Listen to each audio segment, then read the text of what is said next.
Well, the Astros beat the White Sox. Isaac Paredes helped power the Astros to a victory. Framber Valdez, 12 strikeouts, but Paredes pulled up. What does that mean? We're going to talk about this, and are we concerned on this edition of Locked On Astros? Jainer Diaz, this is Locked On Astros. Hello and welcome to Locked On Astros, your daily Astros podcast. Here are your hosts, Eric the Man Huysman and Brett H-Town Wheelhouse Chancey. We are Locked On Houston Astros, and we hope that you join us for a daily Locked On Astros podcast. My name is Eric Huysman. You find me on X at Eric Talk Astros. Find the show at Locked On Astros, your team every day. Brett, where can I find you at?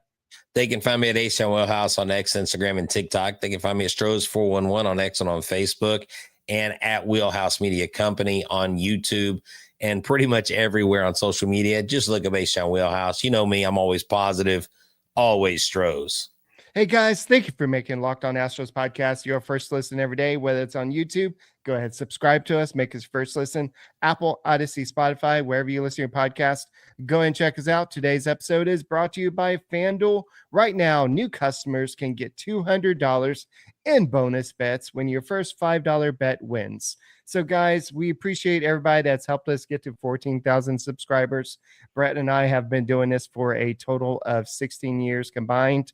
So I know I was doing Talking Stros on Sports Talk 790. Brett is doing Back to the Bullpen with Mike Stanton. So go and make us your first listen. Apple, Odyssey, Spotify, wherever you listen to your podcast, go and check us out.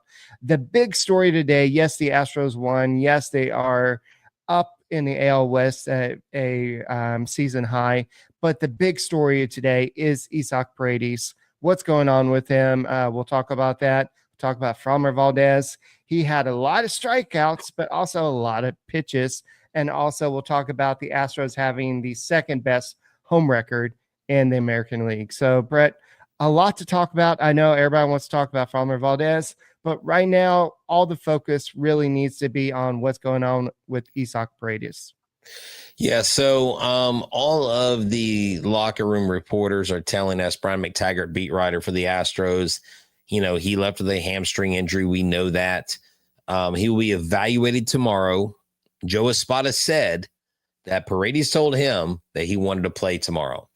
So, look, that, of course, that is a good mindset. Now, let's go with the always positive, always Stros spin here. Isaac Paredes, when a player pulls a hamstring, it can be minor, it can be major. Maybe it just cramped up on him.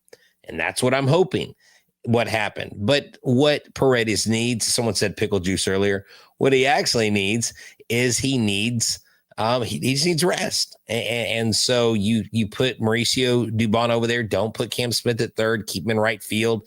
He caught a ball in a 45% catch probability. He's doing excellent in right field. Shea Whitcomb could play third base too. Shea, three errors in one game. I mean, he still can play third base, dude. Eric, come on. Look, you bring him up and you sit him. So I don't know why the heck he's even. You're the one that wants to play him, so you have an opening at third base now.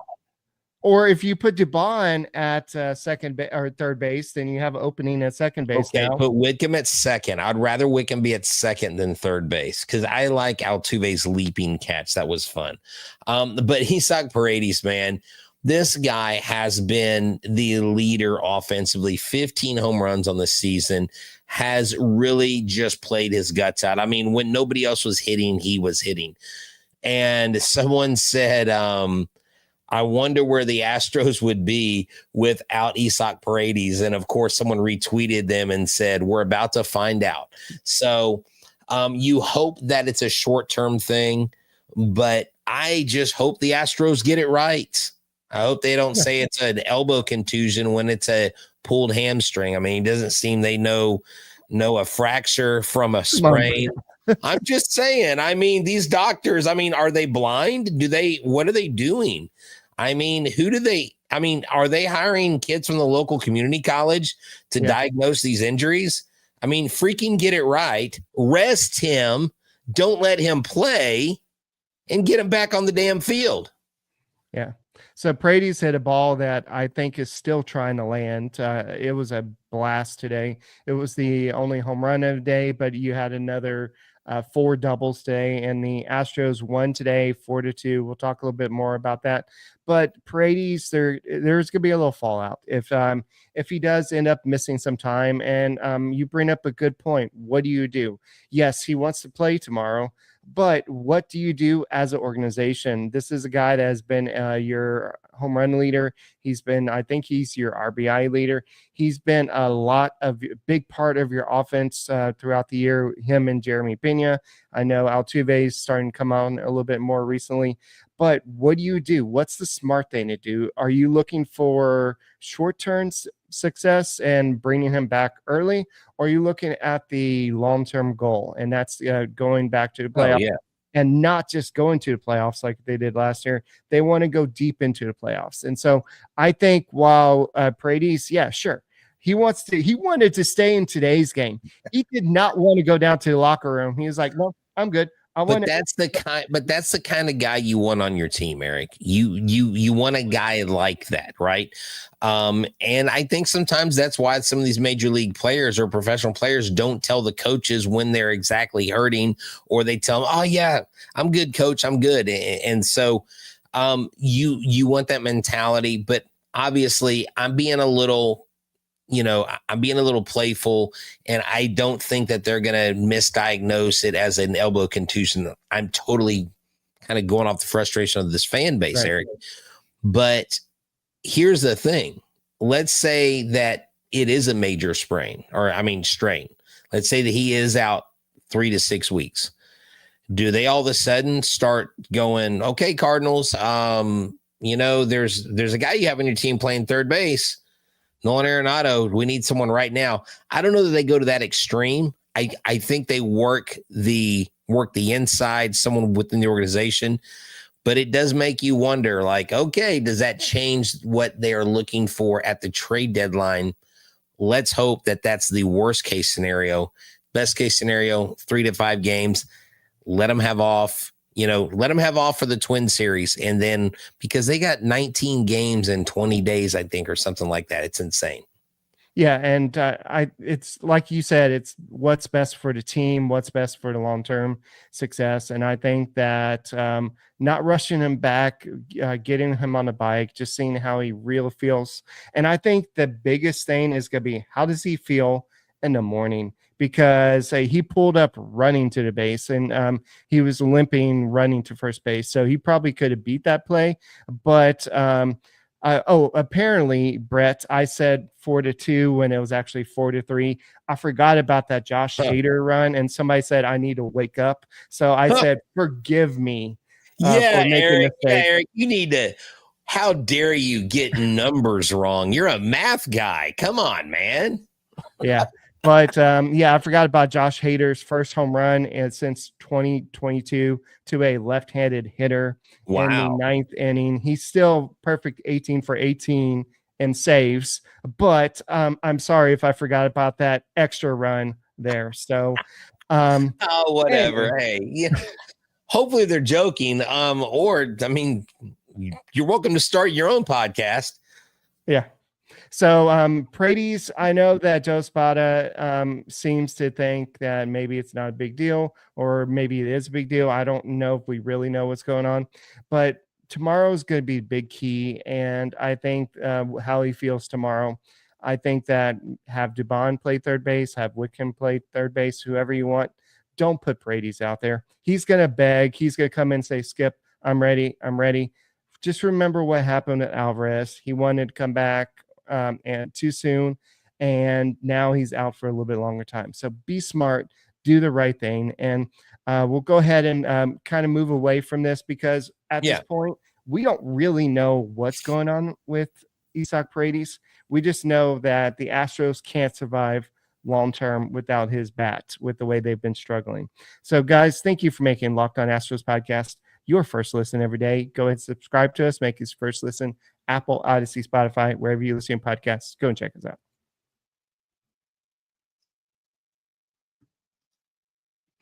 Hey, everybody, this episode is brought to you by Trade Coffee. Let's be real. It isn't just a drink. It is a lifeline. It is a ritual. And right here, I have this Stella blend. It's South American and Central American coffee.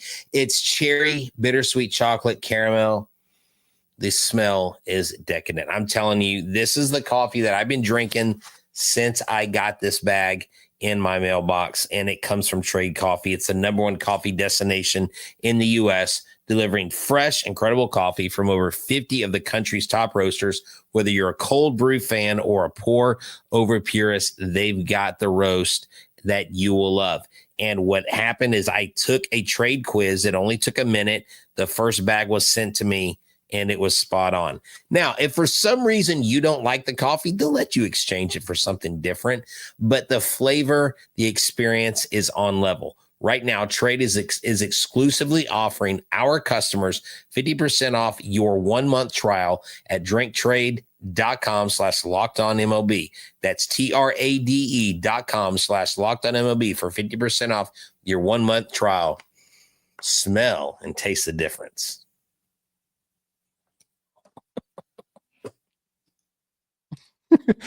All righty, guys. Thank you for making Locked On Astros podcast your first listen every day, where you get to watch Brett smell coffee for 30 minutes. That's all we do here. Just watch Brett smell coffee. Just smell the aroma. The best part of waking up. I'm going to start an OS station, only smells. All righty. So the best part of this game, before the Astros got the 4-3 win, I said it right this time, was Framber Valdez, the 12 strikeouts, and he was dominating. Unfortunately, he did allow the 7 hits, and he threw a lot of pitches. I believe it was 95 pitches. So overall, he had like some great stuff, and he kind of ran into what we would call the Framber.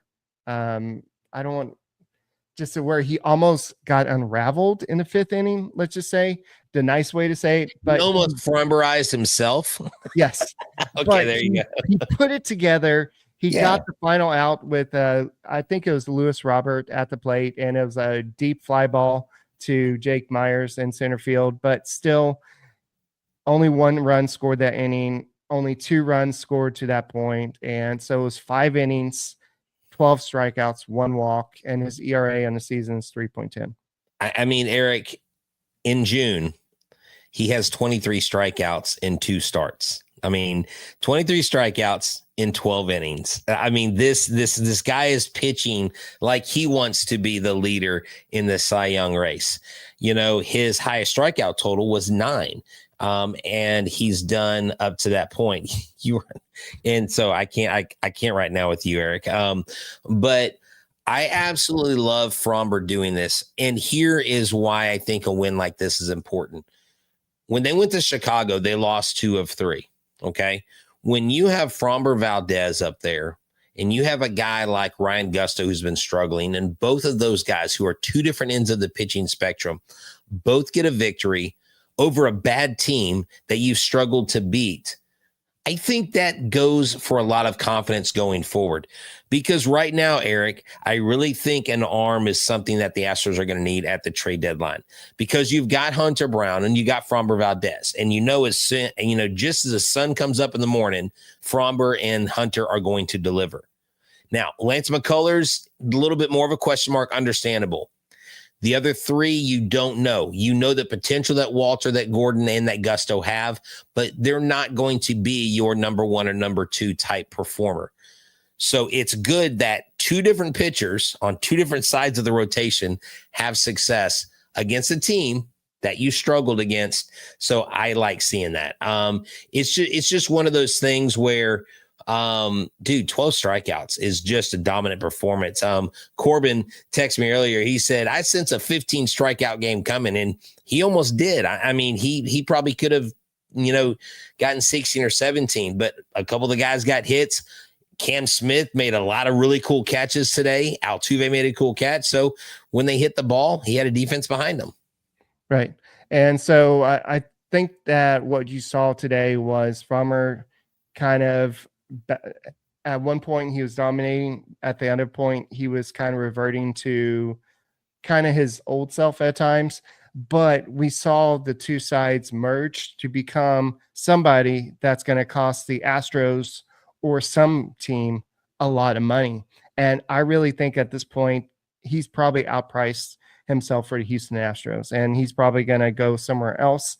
But what Framber Valdez is doing for the Astros is great. He's 7-4.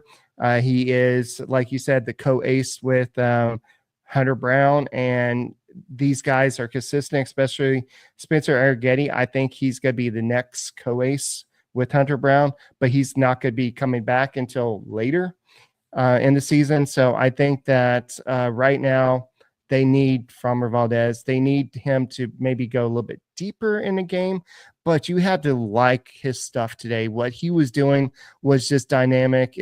I'm talking about 20 whiffs on 53 total swings, and he had 67 strikes. This was one strikeout shy of his career high. So what he was doing, he was just dominating, and he kept the Astros in the game. And you don't want anything more from your starters at this point to leave with the lead and turn it over to the bullpen. The bullpen in this game was good, and then Hader almost blew it. It got a little bit nervous, and I was wearing the shirt, and I kind of left it on. I could have changed it, but I'm like, this is how I felt like when I was watching the game with Baby Yoda, just kind of sipping that teacup, just like, okay, what's going to happen next? This is interesting. I know. I like to say Baby Yoda instead. Well, everybody says Baby Yoda. Right. But hey, just like, hey, Altuve, I'm sorry. You mean Air Tuve. Air Tuve. Yeah. He needs to sign a deal. He needs to sign a deal with Nike. I want a pair of shoes with Altuve's silhouette on the tongue of my shoes. That would be great. So, and someone keeps asking about the ads or whatever. There are ads during the live. Okay. The ads that Brett is talking about is if there's 20 ads during the replay, that's something we need y'all to tell us about. There are going to be ads throughout. There's going to be like 3 during the recording, and there's going to be like maybe 2 during the live. But if there's something like 20 to 30, that's when we need you to tell us. Yeah, I addressed it on a YouTube short. I'm sure you saw it. I just, because it's just a new thing that YouTube's doing. It is out of our control. It's like something we have to click on and purposely remove. So that is not us. So we definitely try to keep. Now, I tell y'all this, if you get YouTube Premium, you don't have to worry about ads at all. So I'm about to re-up that membership because I myself don't like not having the premium. Yeah. So it's just part of YouTube. It's just part of what we do. So we have addressed it, and we found a way to get around it. But we want to do what's best for our community. Locked On Astros, the everydayers, people that listen to podcasts every day. So we do appreciate y'all, and we do appreciate those people that sit through one of those episodes that had 20 commercials. We apologize for that. That was something that we weren't aware. When we say the ads pay the bills, we're not talking about dropping 20 on y'all. I mean, when we do live reads, that's what takes care of our overhead. So, but hey, Eric, I see you have up here the Astros' second best home record in the AL, and I want to talk about that because that's important going into the playoffs. If the Astros can get one of the top spots or even move up, and if they play better at home, that would be to their advantage once we get that, to that part of the season. But Brett, for them to do that, they actually have to play better on the road. We'll go and continue this discussion next.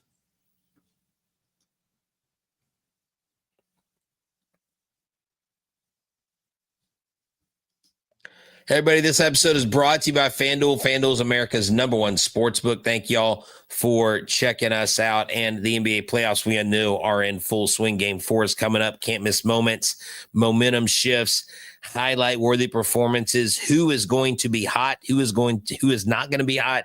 And you can get anything with player props, performance trends, same game parlays. Fans have more ways than ever to play smart and win big. It doesn't matter what you're doing or where you're at, because right now, if you're a new customer to FanDuel, you get $200 in bonus bets if your first $5 bet wins. That's an amazing deal. You don't want to miss out. So head to FanDuel.com today, place your first $5 bet. If it wins, you'll get $200 in bonus bets. Make every moment more with FanDuel, the official sports betting partner of the NBA. Hey guys, thank you for making Locked On Astros podcast your first listen every day, whether it's on YouTube. Go ahead, subscribe to us. Go and make us first listen. Apple, Odyssey, Spotify, wherever you listen to your podcast, go and check us out. So we were talking about home and road record. Well, at home, the Astros are 24-13 on the season. That is the second best record behind the Tigers at home. And on the road, they are 14-17. Granted, they haven't played as many games on the road as they have at home, but this is something that they do need to address, and something that you kind of touched on the other day, but we saw a graphic earlier today by Bet MGM or something, but the Astros have played the most games against I take that back. The most games against teams with the losing record. No, they've played the least games against teams. So they played the least games with teams under record of 500. Okay. Right. And what that means is they've had the most difficult schedule in Major League Baseball to date. What that also means is they have the easiest schedule going forward to date. And so that makes it nice that if the Astros are dealing with injury or are waiting on pitchers to come back, that the road's not going to be that tough. They still have to do better on the road. Right. So that is one part they need to improve in, but at home they're clutch. Yeah, so the Astros now, with today's win, they have 16 games that they've played against teams with a losing record. So if you look at the Mariners, they have played 33 games against teams with a losing record. This is before today's games for all the other teams, but then the Dodgers have played 37 games with teams with a losing record. And if you're looking at teams in our division, you got the A's that have played 26 games. And if you're looking at the Rangers, they have played 26 games as well. And then the Angels have played 22 games against teams with losing records. So the Astros are kind of at that phase where they've played a lot of games against the good teams. I remember earlier the other day, I talked about playing a lot of NL teams. Now they're shifting to playing a lot of the AL teams. Right. And it seems like a lot of the power has shifted to the NL. So now they're going to be playing a lot of the AL teams. And so you're going to be seeing a lot of the bad teams. So you have to take advantage of series like this White Sox series.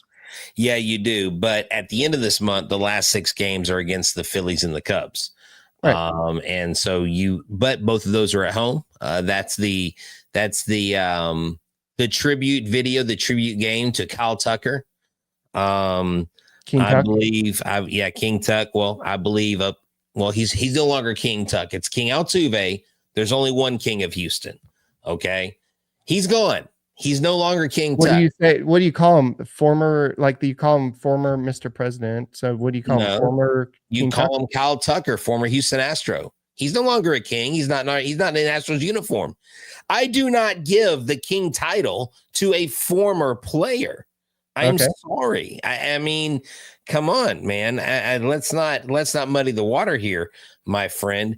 The only king in Houston in baseball is Jose Altuve. The king is dead. Long live the king. That's king not us saying that for the audio listeners. Jose Altuve. Jose Altuve is the king. So I will be there with my Wheelhouse Media people, and we will say there's only one king yet in Houston, and it's Jose Altuve. Because look, Kyle Tucker, respect, but brother, Altuve's the man. Yeah.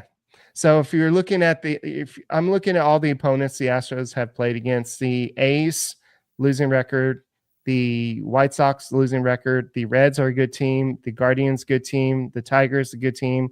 The Royals, I believe they're still a good team. The Angels are a bad team at the moment, but they're on a rise. They're playing better lately, yes. Yeah. The Brewers are a good team. The Twins are a good team. We'll talk about them in a second. The Mets are a good team. The Pirates are a bad team. The good team. The Padres are a good team.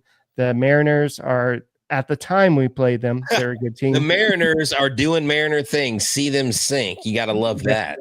The Giants were a good team at the time, I think, when we played them. The Cardinals are a good team at the time we played them. The Rangers, when we played them, had a winning record. Hey, so dude, it all depends on when you play them, guys. Just keep that in mind. The Rangers just pummeled the Twins like 16-2. They crushed them. So, look, I don't mind the Twins limping in here because they had been playing decent ball.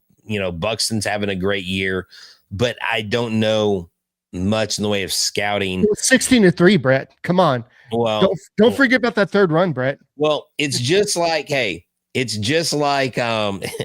Chandler Rome said, I guess the Rangers picking up a podcaster as a hitting coach isn't the answer. And I'm like, wow.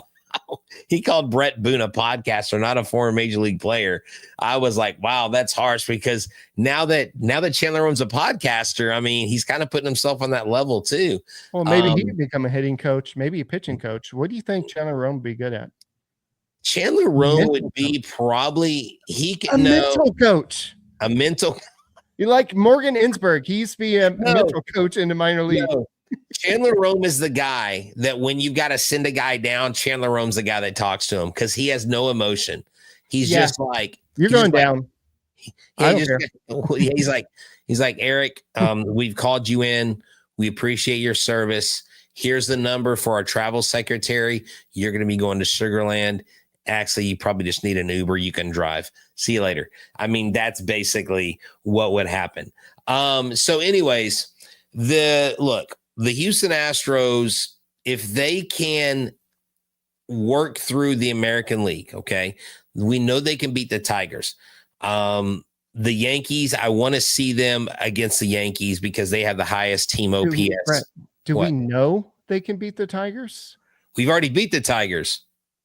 Okay, and maybe during the regular season, but do you remember what they did last year in the playoffs? Eric, okay, I'm just going off what we have for this year. We swept the Tigers that are considered the best team in the Major League power rankings right now. So what I'm saying is, if they can get some momentum, get those road victories on the road, get their road record in a positive manner, flip that from negative to positive, then you get in the top 1, 2, or 3 in the playoffs. You give yourself more opportunities to succeed. Mm-hmm. The Tigers are playing their tail ends off, and they've got talent, and they're probably, it's them and the Yankees right now are the best 2 teams in the American League. But after that, it's us and then everybody else. I don't even know. I think the AL is 4 teams strong at the most. I think the NL has a lot more strength. So whoever comes out of the NL is the bigger threat, and it's probably going to be the Dodgers until obviously someone knocks them off. So if you're looking at where the Twins are right now, they're 36-32. They're second in the AL Central. The Astros are 38-30. You have Colton Gordon versus Chris Paddock. Paddock is 2-5 with a 3.53 ERA. Altuve has RBI, is batting .500 against him. Paredes is batting .667, but he wants to be in the lineup, but he's not going to be in the lineup tomorrow. He's not going to be in the lineup tomorrow. So the guy that's had the most at bats against him is Christian Walker, of course, because he's played in the NL West. He's batting .250 and 16 plate appearances with a .583 OPS against him. But of course, none of the Twins have ever faced Gordon before. Okay, yeah, and just to correct me, for some reason I thought we swept the Tigers. Mr. SFA Powerhouse corrected me. We're actually 2-1, but regardless, we won the series. That was a good series win early on. Paddock versus Gordon. I think Gordon goes out there and shoves, has a good game, and I think the Astros continue to win. Number one, it's Father's Day weekend. They're doing a bunch of really cool giveaways. Not going to a single game this weekend. Heck, I was going to go to Top Golf Sunday, but do you know that it was $100 to book a bay for 2 hours? So what did I do? I was like, hey, Dad, we're going Monday, half price. I paid $36 for an hour and a half. That's what what's trending on social media is thrifting, and you just thrifted there. So good job. There you go. Man. I thrifted. Ooh, I didn't know thrifting was trending. I mean, dude, I'm always thrifting. So yeah, the Astros just got to play some good baseball, and I know that Paredes may be out of the lineup, but somebody's got to step up. They got to play some good baseball. And at this point, Colton Gordon, you have Gusto and Brandon Walter. They're all fighting for 2 spots in the rotation, because at the end of this 13 days, they're going to go back down to 5-man rotation. So one of these guys is likely going down to AAA. So Gusto put his best game forward the other day. So now it's up to Colton Gordon to do the same. And next time Walter pitches, we'll see what he does.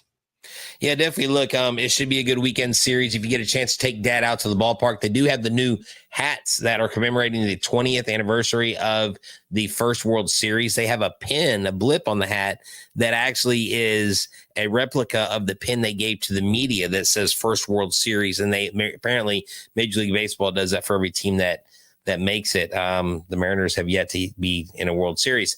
Sorry, I had to mention that. But there's 4 hats. One of them has like the Killer Bees like emblem, and on the inside of the hat it says Killer Bees. So some really cool lids. I do commend them actually for this collaboration, because some of them have been, other than this one, they've been really bad.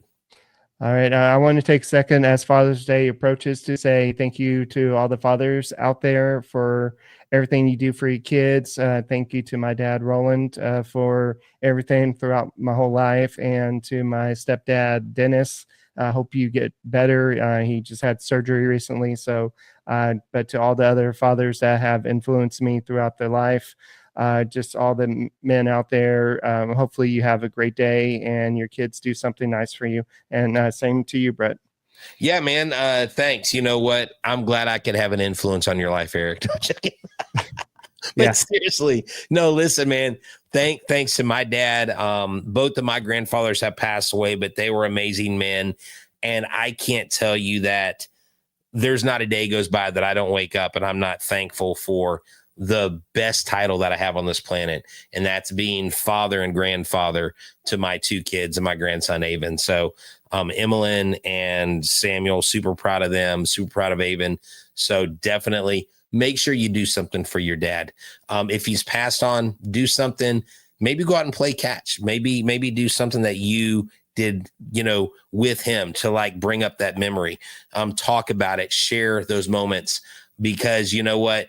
While we're here, we've got to take every moment as it's our last. So thank y'all so much. Happy Father's Day. And everybody who listens, I know we have a lot of father-son combos.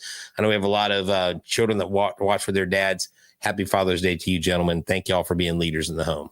Hey guys, thank you for making Locked On Astros podcast here first listen. We'll be back on Sunday to hopefully be talking about Astros victory, or I guess a series sweep, or at least a series victory.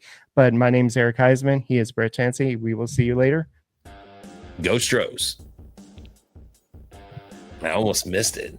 I was reading all the Happy Father's Day stuff. I was in the moment.